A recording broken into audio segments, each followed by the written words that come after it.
नमस्कार साथियों, आप देख रहे हैं समाचार गैलरी और मैं आपका अपना साथी हेमंत कुमार गुप्ता।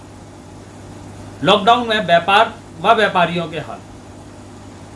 ऑटोमोबाइल इंडस्ट्रीज भारत की वो इंडस्ट्रीज है जिसका 49% इंडस्ट्री सेक्टर में है और 7.5% जीडीपी का हिस्सा इसी ऑटोमोबाइल इंडस्ट्री से जाता है। लॉकडाउन में इस इंडस्ट्रीज के हाल क्या है, ये जानने के लिए आज हम आए हैं कैनाल फोर्ट। हमारे साथ हैं कैनाल फोर्ट के मालिक श्री हितेश कैनाल जी, जो कि कैनाल फोर्ट के प्रोपराइटर हैं व federation of automobile dealer association के रीजनल डायरेक्टर हैं बुंदेलखंड के। हितेश जी, आपका स्वागत है हमारे कार्यक्रम में। हितेश जी, लॉकडाउन चल रहा है, व्यापार का क्या हाल है आपका? किस तरीके से चल रहा है व्यापार लॉकडाउन में? आपको लॉकडाउन में छूट 3.0 से मिल गई थी, तो सारी चीज़ें पटरी पर आ गई हैं, सिस्टम में आ गई हैं। आप अपने विचार बताएं। सिस्टम पे तो खैर बिल्कुल नहीं आई है। हमारा जो टोटल जो इंडस्ट्री है वो 25% ही रह गई है। तो चाहे वो सेल्स हो चाहे सर्विस हो, दोनों ही लॉकडाउन की वजह से जो है बहुत बुरी तरह से प्रभावित हुई हैं हमारी। और खर्चे बहुत बढ़ गए हैं हमारे, क्योंकि गवर्नमेंट के कुछ ऐसे नियम आए थे कि सैनिटाइजेशन भी मतलब मैंडेटरी हो चुका है हमारे लिए। अपने खुद के हेल्थ के लिए, खुद के सेफ्टी के लिए भी ये हमको प्रिकॉशनरी जो है मेजर्स लेने हैं शोरूम और वर्कशॉप में। हमारे ओवरहेड्स बहुत बढ़ चुके हैं और व्यापार उस हिसाब से अब रहा नहीं है।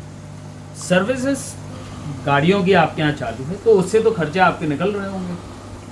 गाड़ियाँ जितनी पहले आती थी हमारे यहाँ उतनी नहीं आ पा रही हैं, क्योंकि झांसी उत्तर प्रदेश के बिल्कुल बॉर्डर पे है और चारों तरफ जो है हमारी मध्य प्रदेश और अन्य प्रदेशों की सीमाएं लगी हुई हैं।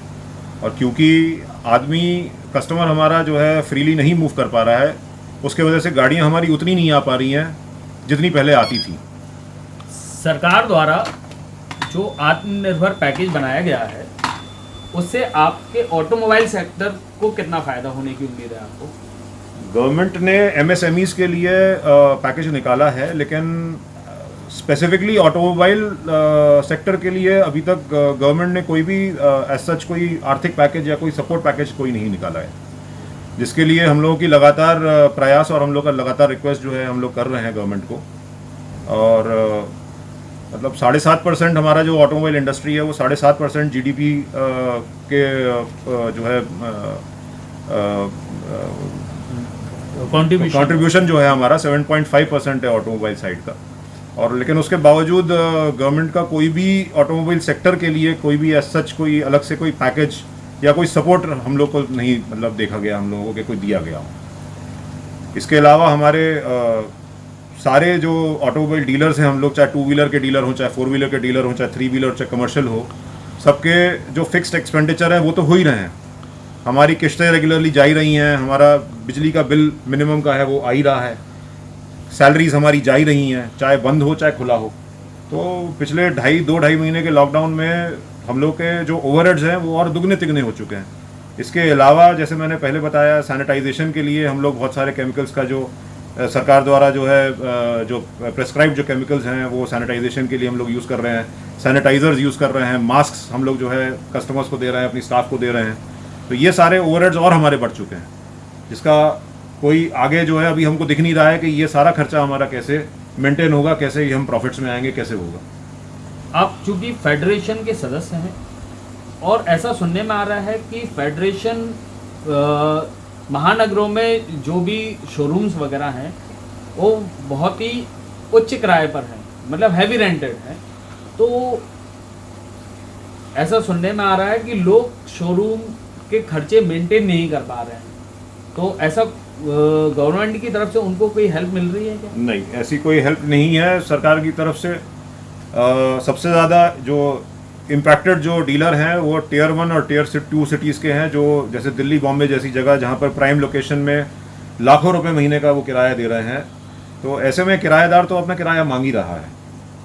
और सबसे ज़्यादा जो इम्पैक्टेड जो डीलर्स हम लोग देख रहे हैं, हम लोग पिछले 1-1.5 महीने से इस पूरी इंडस्ट्री को हम लोग स्टडी कर रहे हैं और सबसे ज़्यादा जो इम्पैक्टेड डीलर्स हैं वो डीलर हैं जो जिनके शोरूम और वर्कशॉप और उनके सारे लोकेशन जो हैं किरायों पे चल रहे हैं।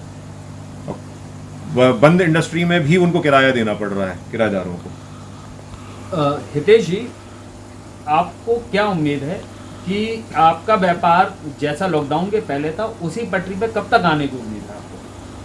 हम लोगों का मानना है और जो एक्सपर्ट्स बोलते हैं कि कम से कम ऑटोमोबाइल इंडस्ट्री को 1 साल लग जाएगा अपनी पटरी पे वापस आने में। एक आम धारणा है और ये सोच है लोगों की, कोरोना के बाद पब्लिक ट्रांसपोर्ट का लोग कम यूज़ करेंगे और कार एक बहुत ही सेफ राइड रहेगी। तो इस तरीके से लोगों का सोचना ये है, और मेरा व्यक्तिगत भी आप मान सकते हैं कि आपकी जो ऑटोमोबाइल इंडस्ट्रीज में कार का जो सेक्टर है उसकी बिक्री में तेजी आएगी। आप क्या कहते हैं इस विषय में? हम लोगों का भी मानना यही है कि अब आदमी ज़्यादातर पब्लिक ट्रांसपोर्ट से थोड़ा सा बचेगा, क्योंकि पर्सनल हाइजीन अब सब लोगों के लिए बिल्कुल आउटमोस्ट इम्पॉर्टेंट हो चुकी है अपने और अपने परिवारों के लिए। लेकिन आम जनता को भी इस लॉकडाउन से निकलते निकलते कम से कम 5 से 6 महीने लग जाएगा, क्योंकि हम लोग के भी जैसे कस्टमर्स हैं जिन लोगों ने गाड़ियाँ बुक कर रखी हैं, तो जैसे फाइनेंसर अभी पूरे फोर्स पे काम नहीं कर रहे हैं। बहुत सारी बैंकें हैं जो मतलब 70% बैंकें जो हैं अभी ऑटोमोबाइल फाइनेंस में नहीं आई हैं, क्योंकि ऑटोमोबाइल फाइनेंस में बहुत सारा पेपर वर्क होता है और आजकल बैंकें भी कतरा रही हैं पेपरों को छूने में। इवन अगर हम बैंक में चेक भी अगर हम डालने जाते हैं तो वो हाथ से ना लेकर उसको ड्रॉप बॉक्स में डलवाएंगे, उसको फिर ड्रॉप बॉक्स को सैनिटाइज करते हैं, फिर अगले दिन जो है वो अपनी चेक्स निकालते हैं। इसी कारण की वजह से, क्योंकि ऑटोमोबाइल का लोन, गाड़ियों के लोन के लिए पूरी फाइल तैयार होती है जिसमें बहुत सारी चीज़ों का आदान प्रदान होता है, तो उससे अब हर आदमी जो है बैंकों में कतरा रहा है, NBFC जो है कतरा रहे हैं वो पेपर को, डॉक्यूमेंट्स को छूने में। तो 2-4-6 महीने तो लग जाएंगे जब तक, क्योंकि फाइनेंसर हमारा इंडस्ट्री का मेन बैकबोन होता है। अगर फाइनेंस ही नहीं होगा तो फिर आदमी गाड़ी कैसे खरीदेगा? हितेश जी, कोरोना ने जीवन जीने का तरीका ही बदल दिया है, तो अब आप लोग का व्यापार में क्या आप लोग नई स्ट्रेटजी लेकर आएंगे या क्या प्लानिंग की है आपने कि व्यापार करने का तरीके में आप लोग क्या क्या बदलाव लाएंगे? अब क्योंकि कोरोना ने हम लोगों को हाइजीनिकली जीना सिखा दिया है और भीड़ भाड़ वाले इलाकों को थोड़ा सा अवॉइड करने लगे हैं हम, तो जो हमारे कस्टमर्स जो गाड़ी खरीदने में इंटरेस्टेड हैं और शोरूम आने में डरते हैं, या पहली चीज़ तो मैं बताना चाहूँगा कि हमने अपने शोरूम और वर्कशॉप को पूरी तरीके से सैनिटाइज़ कर रखा है। सारी हमारी नई गाड़ियाँ, डेमो गास, सबकी सब जो है सैनिटाइज्ड हैं।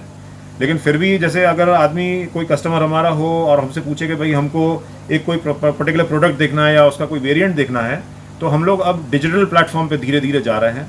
एक वर्चुअल शोरूम की हम लोग तैयारी कर रहे हैं कि आदमी घर बैठ के ही हम लोग का पूरा शोरूम विजिट कर पाएगा। इसके अलावा जो हमारे प्रोडक्ट्स हैं उनका पूरा वॉक थ्रू होगा, मतलब मोबाइल पे ही, लैपटॉप पे, कंप्यूटर पे ही वो अपना पूरा हमारा, उनको ऐसा लगेगा जैसे वो हमारे शोरूम में बैठे हुए, और पूरा प्रोडक्ट जो है प्रेजेंटेशन और सब कुछ जो है उनको अपने घर बैठे ही पूरा उसका अनुभव मिलेगा। हितेश जी, हमारे कार्यक्रम में अपने विचार साझा करने के लिए हमारी पूरी टीम की तरफ से आपको बहुत बहुत धन्यवाद। Thank you.